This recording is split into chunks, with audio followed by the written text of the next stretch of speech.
Okay, hi students. Unit 2ல நம்ம next பார்க்க போகிற டாபிக் ஃபார்மேட்டட் அவுட்புட் ஸ்டேட்மெண்ட் அப்படிங்கிற அந்த ஒரு topic. Okay, so formatted output அப்படிங்கிறது வேறு ஒன்றும் கிடையாது, நமக்கு ஏற்கனவே தெரிஞ்ச ஒரு ஸ்டேட்மெண்ட், பிரிண்ட் ஸ்டேட்மெண்ட். ஸோ இந்த பிரிண்ட் ஸ்டேட்மெண்ட்டை நிறையா ப்ரோக்ராமில் நம்ம யூஸ் பண்ணியிருக்கோம். அதோடய ஃபார்மேட் எப்படி இருக்கும், அதில் என்னென்னலாம் இருக்குங்கிறது எல்லாமே நம்ம பார்த்தாச்சு. இருந்தாலும் எக்ஸாக்டாக தியரிட்டிக்கலாக சில பாயிண்ட்ஸை நம்ம மிஸ் பண்ணியிருப்போம். ப்ராக்டிக்கலாக சொல்லும்போது சில பாயிண்ட்ஸை நம்ம மிஸ் பண்ணியிருக்கிறதுக்கு சான்சஸ் இருக்குது. ஸோ அந்த மிஸ் பண்ண அந்த கான்செப்ட்ஸ் எல்லாத்தையும் தியரிட்டிக்கலாக பார்த்துருவோம். Okay, so formatted output. So formatted அப்படிங்கிற அந்த ஒரு வேர்ட்லேயே உனக்கு ஒரு மீனிங் தெரிஞ்சிருக்கும். ஒரு அவுட்புட்டை டிஸ்பிளே பண்ணுறது, ஒரு ஃபார்மேட்டடாக எப்படி டிஸ்பிளே பண்ணுறது அப்படிங்கிற அந்த ஒரு ஸ்டேட்மெண்ட் நமக்கு பிரிண்ட் மூலமாக தான் நடக்கும். ஓகேவா, நம்ம நினச்ச மாதிரியான ஒரு ஃபார்மேட்டில் கொண்டு வரணும். ஓகேவா, அந்த மாதிரி நம்ம நினச்ச மாதிரி ஒரு ஃபார்மேட்டில் ரிசல்ட்டை கொண்டு வரணும் அப்படின்னா பிரிண்ட் ஸ்டேட்மெண்ட்டை யூஸ் பண்ணி நம்ம டிஸ்பிளே பண்ணலாம். ஏன்னா சி லாங்குவேஜை பொறுத்த வரைக்கும் அவுட்புட் ஸ்டேட்மெண்ட் அப்படின்னா பிரிண்ட் மட்டும் கிடையாது, there are lots of output statements. உனக்கு நான் பிரிண்ட் ஸ்கேன் மட்டும்தான் ப்ரோக்ராமில் இப்போ வரைக்கும் சொல்லி கொடுத்துருக்கேன். ஆனால் சி ப்ரோக்ராமில் நிறையா பிரிண்ட் ஸ்டேட்மெண்ட்ஸ் இருக்குது. இந்த பிரிண்ட் ஸ்டேட்மெண்ட்டை நம்ம ஃபார்மேட்டட் அவுட்புட்னு சொல்லுவோம். இதே மாதிரி நிறையா அவுட்புட் ஸ்டேட்மெண்ட்ஸ் இருக்குது, அதையெல்லாம் அன்ஃபார்மேட்டட் அப்படின்னு ஜென்ரலைஸ்டாக சொல்லுவாங்க. ஸோ என்னென்ன ஸ்டேட்மெண்ட்ஸ் நீ பிரிண்ட் தவிர வேறு என்னெல்லாம் படிக்கிறியோ அதில் அன்ஃபார்மேட்டட் அவுட்புட் ஸ்டேட்மெண்ட்ஸ், அதாவது டிஸ்பிளேக்கு யூஸ் ஆகிற ஸ்டேட்மெண்ட். ஸோ முந்தின வீடியோவில் கூட ரைட்டிங் எ கேரக்டர் அப்படின்னு சொல்லிட்டு ஒரு கான்செப்டில் புட்கேர் அப்படிங்கிற ஒரு ஃபங்க்ஷன் பார்த்துருப்போம். ஸோ புட்கேர் அப்படிங்கிறது ஒரே ஒரு கேரக்டர் டைப் ஆஃப் டேட்டாவை டிஸ்பிளே பண்ணுறதுக்குன்னு சொல்லியிருப்போம். ஸோ இது ஒரு அன்ஃபார்மேட்டட் அவுட்புட் ஸ்டேட்மெண்ட். ஓகேவா, இது ஒரு அன்ஃபார்மேட்டட் அவுட்புட் ஸ்டேட்மெண்ட். இதே மாதிரி இந்த புட்கேர் மாதிரியே நம்ம நிறையா அவுட்புட் ஸ்டேட்மெண்ட்ஸ் பார்ப்போம். ஓகேவா, ஸோ அந்த ஸ்டேட்மெண்ட்ஸ் எல்லாமே உனக்கு அன்ஃபார்மேட்டட் அவுட்புட் ஸ்டேட்மெண்ட் அப்படிங்கிற கேட்டகரிக்கு கீழே வரும். இந்த பிரிண்ட் மட்டும்தான் ஃபார்மேட்டட் அவுட்புட் ஸ்டேட்மெண்ட் அப்படிங்கிற கேட்டகரியில் வரப்போகுது. ஓகேவா, ஸோ இந்த பிரிண்ட் ஸ்டேட்மெண்ட்டை டீட்டெயிலாக தியரிட்டிக்கலாக இப்போ நம்ம பார்ப்போம். Okay, so the formatted output means to display some content in user defined format.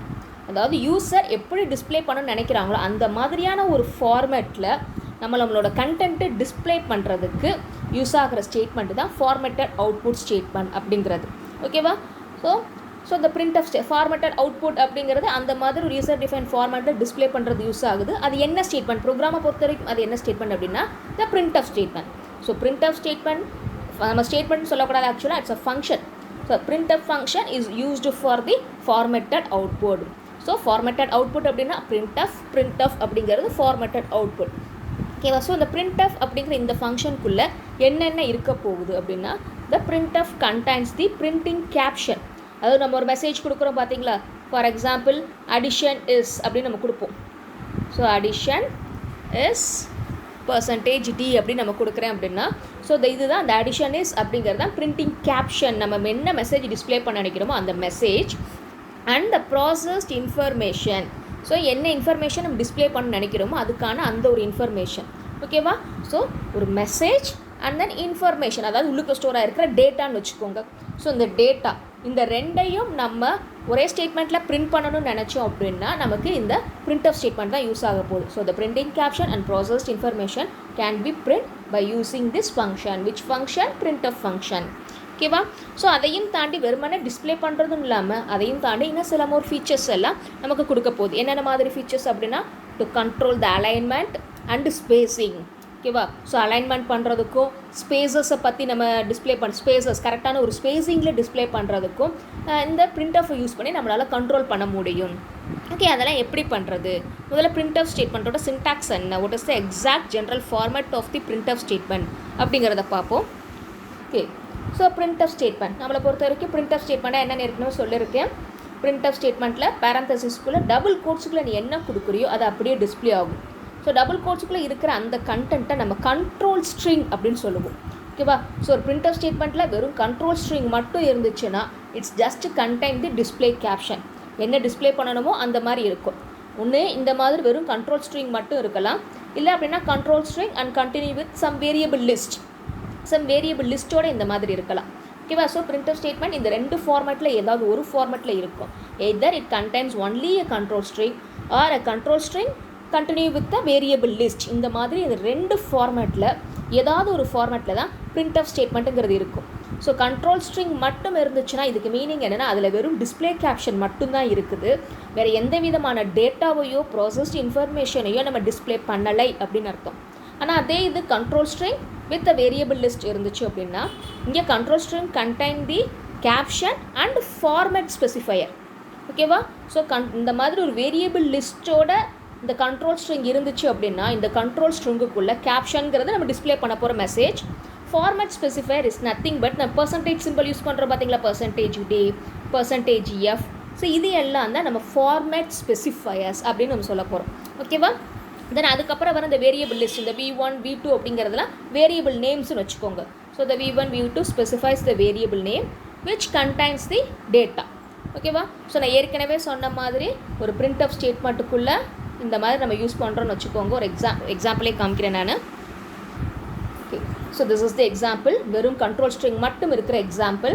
இதில் நம்ம எந்த வேரியபிள் லிஸ்ட்டும் இல்லை. அப்போ டபுள் கோட்ஸுக்குள்ளே வெறும் ஒரு டிஸ்பிளே கேப்ஷன் மட்டும்தான் இருக்கும், எந்த விதமான ஸ்பெசிஃபையரும் இருக்காது. ஆனால் அதே இது இந்த ஒரு printf ஸ்டேட்மெண்ட் எடுங்க. திஸ் கண்ட்ரோல் ஸ்ட்ரிங், இந்த டபுள் கோட்ஸ்குள்ளே இருக்கிற control string and then double quotes முடிஞ்சதுக்கப்புறம் ஒரு வேரியபிள் நேம் லிஸ்ட் வந்திருக்குது. ஸோ அப்போ என்ன அர்த்தம் அப்படின்னா இந்த டபுள் கோட்ஸுக்குள்ளே இருக்கிற இந்த கண்ட்ரோல் ஸ்ட்ரிங்கில் ஒரு display caption addition value equal to அப்படிங்கிற ஒரு display caption and F format specifier, ஒரு ஃபார்மேட் ஸ்பெசிஃபையர் இருக்குது. ஒரு ஃபார்மேட் ஸ்பெசிஃபையர் இருந்துச்சுன்னா அது எங்கேருந்து வேல்யூ எடுக்கணும் அப்படிங்கிற அந்த வேரியபிள் நேமும் இங்கே இருக்கணும். ஸோ இதுதான் இங்கே போட்டிருக்கோம். இந்த v1 v2 specifies the variable name which contains the data. So இந்த கமாவுக்கு அப்புறம் வர இந்த வேரியபிள் நேம் தான் டேட்டாவை கண்டெயின் பண்ணியிருக்கிற ஒரு வேரியபிள். அந்த வேரியபிள் இருந்து தான் இந்த ஸ்பெசிஃபையர் உனக்கு வேல்யூவை எடுத்து டிஸ்பிளே பண்ண போகுது. ஸோ இந்த ஸ்டேட்மெண்ட்லாம் உனக்கு ஏற்கனவே தெரிஞ்ச ஸ்டேட்மெண்ட் தான். 3 வேரியபிளை டிக்ளேர் பண்ணியிருக்கோம். ஸோ 3 ஸ்பேஸ் அலாட் ஆகும். A, B and C 3 space allot ஆகும். A is equal to 10 and B is equal to 20. C is equal to A plus B னா ரெண்டையும் ஆட் பண்ணி 30ங்கிறத ஸ்டோர் பண்ணும். Then printf is equal to addition value. So double கோட்ஸ்குள்ளே என்ன இருக்கோ அது அப்படியே நம்மளோட ஸ்க்ரீனில் டிஸ்பிளே ஆக போகுது. So addition value is equal to specifier. So specifier இருக்கிற இடத்துல இந்த கமாவுக்கு அப்புறம் என்ன வேரியபிள் இருக்கோ அந்த வேரியபிளோட வேல்யூ டிஸ்பிளே ஆகும். ஸோ கமாவுக்கு அப்புறம் இருக்கிற வேரியபிள் C, அப்போ சியில் இருக்கிற வேல்யூ 30. ஸோ இதுதான் ஒரு printf ஸ்டேட்மெண்ட்டோட general format and an example. Okay, so printf ஸ்டேட்மெண்ட்னா என்னன்னு ஜென்ரலைஸ்டாக பார்த்தாச்சு. இப்போ ஒவ்வொரு டைப் ஆஃப் டேட்டாவையும் கெட் பண்ணுறதுக்கும் ஒவ்வொரு டைப் ஆஃப் டேட்டாவை பிரிண்ட் பண்ணுறதுக்கு நம்ம என்னென்ன மாதிரியான ஸ்பெசிஃபையர்ஸ்லாம் யூஸ் பண்ணுவோம், அதில் வேறு என்னென்ன மாதிரியான அலைன்மெண்ட்ஸ் எல்லாம் நம்ம யூஸ் பண்ணலாம் அப்படிங்கிறத தான் இப்போ நம்ம பார்க்க போகிறோம். ஸோ ஃபஸ்ட்டு ஒன் நம்ம பார்க்க போகிறது என்ன, ஒரு இன்டீஜர் வேல்யூவை டிஸ்பிளே பண்ணணும்னா நம்ம என்ன மாதிரியான ஸ்பெசிஃபையர் யூஸ் பண்ணுவோம். ஸோ நமக்கு ஏற்கனவே தெரிஞ்சது அந்த format specifier for printing and integer value. ஒரு இன்டீஜரை டிஸ்பிளே பண்ணுறதுக்கு we are using the %d. ஓகேவா? ஸோ %dங்கிறது ஏற்கனவே சொல்லி கொடுத்துருப்பேன். %dயும் யூஸ் பண்ணலாம். அப்படி இல்லாட்டி %wd அப்படிங்கிற இந்த ஒரு ஸ்பெசிஃபையரை யூஸ் பண்ணலாம். இப்போ wங்கிறது ஒரு ஆப்ஷனல் தான், வேணும்னா யூஸ் பண்ணலாம், இல்லாட்டி விட்டுட்டு போயிடலாம். ஸோ இந்த w அப்படிங்கிறது இங்கே என்ன ஸ்பெசிஃபை பண்ணுது அப்படின்னா the minimum width for the output. ஓகேவா? And d specifies the type of data. So integer type of data அப்படின்னு சொல்கிறதுக்கு நமக்கு டிங்கிறது யூஸ் ஆகும். அது என்ன மினிமம் வித்தில் இருக்கிறத யூஸ் சொல்கிறதுக்கு ஒரு w யூஸ் ஆகும். அதாவது உனக்கு புரிகிற மாதிரி சொல்லணும் அப்படின்னா சப்போஸ் இந்த மாதிரியான ஒரு டிஸ்பிளே திங்க் பண்ணி பாருங்கள். Mark 1 is equal to something, இல்லை மார்க்குங்கிறது 3 டிஜிட்டில் இருக்குமா, அப்போ 67. Mark 2 is equal to 100. அப்போ உனக்கு இந்த இடத்துல டிஃப்ரென்ஸ் தெரியுதா? நம்ம நார்மலாக ஆட் பண்ணும்போது இப்படி தான் எழுதுவோம். ரைட் ஹேண்ட் சைடில் இருந்து உனக்கு எல்லாம் ஒரே ஆர்டரில் வர மாதிரி எழுதுவோம். நம்ம விட்டு எதுவுமே இந்த w அப்படிங்கிறத யூஸ் பண்ணாமல் நம்ம ஒரு டிஸ்பிளே போட்டிருந்தோம் அப்படின்னா, இப்போ இந்த மாதிரி ஒரு டிஸ்பிளே போட்டிருக்கோம்னா the printf வெறுமன %d ஆப்ஷனை தெளிவாக எழுதிக்கிறேன்.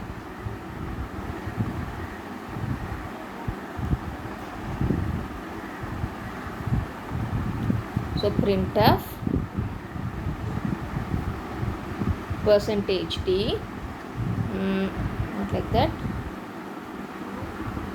So printf mark 1 is equal to %d /n, mark 2 is equal to %d, comma m1, m2 அப்படின்னு நான் கொடுக்குறேன்.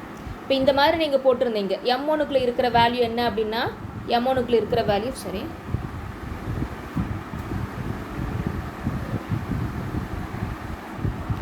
m1க்குள்ளே இருக்கிற வேல்யூ ஒரு 67 வச்சுக்கோங்க. m2க்குள்ளே இருக்கிற வேல்யூ 100 வச்சுக்கோங்க. இப்போ நான் எந்த ஒரு விட்டும் யூஸ் பண்ணாமல் வெறும் %d மட்டும் நான் போட்டிருந்தேன் உனக்கு டிஸ்பிளே எப்படி கிடைக்கும்னா m1 is equal to 67, m2 is equal to 100. So difference புரியுதா? 6 7க்கு அப்புறம் இப்போ இந்த 0க்கு மேலே எதுவுமே இல்லாமல் பிளாங்காக இருக்குது. ஆனால் பொதுவாக நம்ம மார்க்கு டிஸ்பிளே பண்ணுறது இப்படி டிஸ்பிளே பண்ண மாட்டோம். நம்ம எப்படி டிஸ்பிளே பண்ணுவோம்? 67 இங்கே இருந்துச்சுன்னா அந்த 1 தான் நீ தனியாக இங்கே போய் டிஸ்பிளே பண்ணுவீங்க. அப்போ இந்த மாதிரி தான் நீங்கள் கொடுத்துருப்பீங்களே. அப்போ இந்த மாதிரி ஒரு டிஸ்பிளே வர வைக்கிறதுக்கு நம்ம என்ன செய்யலாம் அப்படின்னா, இப்போ வித்து என்னவாக இருக்கணும்? 3 அப்படின்னா %3d %3d அப்படின்னு கொடுத்துட்டிங்கன்னா அது 3 ஸ்பேஸை க்ரியேட் பண்ணி உனக்கு ரைட்லேருந்து அலைன் பண்ணி கொண்டு வரும். So it's like as the right alignment மாதிரி. நம்ம நார்மலாக %d யூஸ் பண்ணோம்னா அது டிஃபால்ட்டாக லெஃப்ட் அலைன் பண்ணும். ஆனால் இதே இந்த W வித் அப்படிங்கிற இந்த ஒரு கான்செப்டையும் சேர்த்து நம்ம டிஸ்பிளே பண்ண ட்ரை பண்ணோம் அப்படின்னா அது ரைட் அலைன் பண்ணும். ஓகேவா? ஸோ இந்த ரைட் அலைன்மெண்ட் லெஃப்ட் அலைன்மெண்ட் புரிஞ்சிருக்குன்னு நினைக்கிறேன். So if we are using the only the %d அப்படிங்கிற மாதிரி யூஸ் பண்ணோம்னா உனக்கு நம்பர்ஸ் எல்லாம் லெஃப்ட் அலைன் ஆகும். ஆனால் அதே இது %WTன்னு போட்டோம்னா நம்பர்ஸ் எல்லாம் ரைட் அலைன் ஆகும். இந்த Wங்கிறதுக்கு மீனிங் என்ன அப்படின்னா எவ்வளோ வித் ஸ்பேஸ் விட போகிறோம். ஸோ 3ன்னு போட்டோம் அப்படின்னா 3 ஸ்பேசஸ் விட்டுட்டு உனக்கு ரைட்லேருந்து நம்பர்ஸ் அலைன் பண்ணும். இது நான் 5Dன்னு போட்டேன் அப்படின்னா அப்போ 5 ஸ்பேசஸ் அலாட் பண்ணும். 1 2 3 4 5. இப்போ நான் 67 அப்படிங்கிறத டிஸ்பிளே பண்ணோம்னா இங்கே 6 இங்கே 7ங்கிறத டிஸ்பிளே பண்ணும். இந்த 3 ஸ்பேசஸும் பிளாங்காக இருக்கும். அப்போ m1 is equal to 3 space விட்டுரும். 3 ஸ்பேஸை விட்டுட்டு 67 அப்படிங்கிறத இங்கே டிஸ்பிளே பண்ணும். 5Dன்னு போட்டிருந்தோம்னா இப்போ 5 ஸ்பேஸ் ரைட்லேருந்து ஒவ்வொரு டிஜிட்டை அலைன் பண்ணி கொண்டு வரும். ஸோ இதுதான் அந்த அலைன்மெண்ட் அண்ட் ஸ்பேஸிங் அப்படிங்கிறது. ரொம்ப ரேராக தான் யூஸ் பண்ணுவோம். ஆனால் அப்படி ஒன்று இருக்குது அப்படிங்கிறத தெரிஞ்சு வச்சுக்கோங்க. ஓகே, ஸோ இதே மாதிரி ரியல் நம்பர்ஸ் அதாவது ஃப்ளோட் நம்பர்ஸுக்கும் இதே மாதிரியான அலைன்மெண்ட்ஸ் இருக்குது. ஸோ எனக்கு ஏற்கனவே அந்த ஃபார்மேட் ஸ்பெசிஃபைஸ் பற்றி எல்லாம் ஏற்கனவே தெரிஞ்சிருக்கும். So the real numbers are displayed in decimal notation using the %f. நார்மலாக பார்த்தோம்னா %f அப்படிங்கிற ஸ்பெசிஃபையர் தான் ஃப்ளோட். ரியல் நம்பர்னால் ஃப்ளோட்டுன்னு அர்த்தம். %fங்கிறது யூஸ் பண்ணுவோம். அதை தாண்டி அந்த வித் அண்ட் ப்ரெசிஷனுக்கு வேண்டி W.pf அப்படிங்கிறது யூஸ் பண்ணலாம். ஸோ அந்த W.p அப்படிங்கிறது உனக்கு ஆப்ஷனல் தான். %f அப்படின்னு போட்டாலே உனக்கு ஒர்க் ஆகும். W.pங்கிறது ஒரு எக்ஸ்ட்ரா ஃபீச்சர்னு நினச்சிக்கோங்க. இப்போ இந்த இடத்துல W இண்டிகேட்ஸுங்கிறது width of the whole number and p indicates the number of digits to be displayed after the decimal point. So இந்த எக்ஸாம்பிளை பாருங்கள் உனக்கு கொஞ்சம் புரியும். Suppose this is the y value. இதுதான் ஒரு yன்னு சொல்லிட்டு ஒரு வேரியபிள்குள்ளே ஸ்டோர் ஆகிருக்கிற வேல்யூ. இப்போ நார்மலாக இந்த yங்கிறத நான் %fன்னு போட்டு ஸ்டோர் பண்ணியிருக்கேன், டிஸ்பிளே பண்ணியிருக்கேன். அப்படியே டிஸ்பிளே ஆகிருக்கு. எந்த விதமான ஒரு சேஞ்சஸும் இல்லாமல் ஜஸ்ட் டேரெக்டாக அப்படியே டிஸ்பிளே ஆகிருக்கு. ஆனால் இதே இது y = %5.2f அப்படின்னு போட்டிருக்கேன். ஸோ என்ன மீனிங்? 5ங்கிறது வித். ஸோ W.pயில் இருக்கிற வேல்யூ 5.2. ஸோ 5ங்கிறது width of the whole number, 2ங்கிறது டெசிமல் பாயிண்ட்டுக்கு அப்புறம் எத்தனை ப்ரெசிஷன் வரணும் அப்படிங்கிறத நம்ம கண்ட்ரோல் பண்ணுறோம். நீங்கள் அந்த மேத்தமெட்டிக்ஸ் எல்லாம் பார்த்துருப்பீங்க. 2 டிஜிட்ஸில் ரவுண்ட் ஆஃப் பண்ணணும், 3 டிஜிட்ஸில் ரவுண்ட் ஆஃப் பண்ணணும்னு சொல்லுவாங்க இல்லையா? அந்த மாதிரி எத்தனை டிஜிட் மட்டும் வந்தால் போதும் அப்படின்னு சொல்கிற அந்த ஒரு ப்ரெசிஷன் வேல்யூ தான் அந்த W.p அப்படிங்கிறது. ஸோ முதல்ல Wயில் 5ன்னு சொல்லியிருக்கோமா? அப்போ y கழிச்சு உனக்கு 5 ஸ்பேசஸ் க்ரியேட் பண்ணும். 1 2 3 4 5. அதே மாதிரி இங்கே 2 ஸ்பேஸஸ் சொல்லியிருக்கோம். அப்போ பாயிண்ட்டுக்கு அப்புறம் 2 ஸ்பேஸ் க்ரியேட் பண்ணும். அப்போ இந்த மாதிரி முதல்ல ஸ்பேஸிங் போட்டு வச்சுட்டு அதுக்கப்புறம் வேல்யூவை புட் பண்ணும். ஸோ ஹோல் நம்பரில் என்ன இருக்குது? 123. அப்போ ரைட்லேருந்து அலைன் பண்ணும். 3 2 1. அதுமாதிரி பாயிண்ட்டுக்கு அப்புறம் இருக்கிறது 5 3 4 4. அப்போ ஃபஸ்ட்டு 2 டிஜிட்டை மட்டும் உனக்கு எடுத்துக்கும், ரிமைனிங் டிஜிட்டை விட்டுரும். நான் 5.2 தானே போட்டிருக்கோம். அப்போ டெசிமலுக்கு அப்புறம் 2 ஸ்பேஸ் மட்டும்தான் அதை எடுத்துக்கும். அண்ட் தென் y கழிச்சு பார்த்தீங்கன்னா டிஸ்பிளே பண்ணும்போது 2 ஸ்பேஸை விட்டுட்டு தான் டிஸ்பிளே பண்ணும். ஏன்னா 5ங்கிறது நம்ம வித்தாக கொடுத்துருக்கிறதுனால ஹோல் நம்பருக்கு 5 ஸ்பேஸிங் எடுத்துக்கிட்டு அந்த 5 ஸ்பேஸிங்கில் ரைட்லேருந்து உனக்கு அலைன் பண்ணும். ஸோ இந்த மாதிரி தான் உனக்கு டிஸ்பிளே கிடைக்கும். ஓகேவா? ஸோ நார்மலான டிஸ்பிளே, நார்மலாக வெறும் %f யூஸ் பண்ணிங்கன்னா எந்த விதமான ஒரு சேஞ்சஸும் இல்லாமல் நீ ஸ்டோர் பண்ணியிருக்கிற வேல்யூ அப்படியே டிஸ்பிளே ஆகும். ஸ்பேஸிங்லேயும் அதே மாதிரி டெசிமல் பாயிண்ட்டுக்கு அப்புறம் 2 டிஜிட்டில் மட்டும் கொடுக்கணும். அந்த மாதிரியான சம் கான்செப்ட்ஸ் இருந்துச்சு அப்படின்னா நம்ம மாதிரி W.p அப்படிங்கிற இந்த ஃபீச்சரை யூஸ் பண்ணி நம்ம பிரிண்ட் பண்ணலாம். ஸோ ஒரு நம்பரை பிரிண்ட் பண்ணுறதுக்கு இந்த ஃபார்மேட்டில் தான் அந்த நம்பர் பிரிண்ட் ஆகணும் அப்படிங்கிறத உனக்கு கண்ட்ரோல் பண்ணக்கூடியது இந்த printf மூலமாக மட்டும்தான் கண்ட்ரோல் பண்ண முடியும். அதனால தான் அதுக்கு பேர் ஃபார்மேட்டட் அவுட்புட். ஓகே, சரி. இன்னும் இதை தவிர இன்ட்டு ஃப்ளோட்டை தவிர இன்னும் நமக்கு தெரிஞ்ச அடுத்த ஒரு கான்செப்ட் ஸ்ட்ரிங்.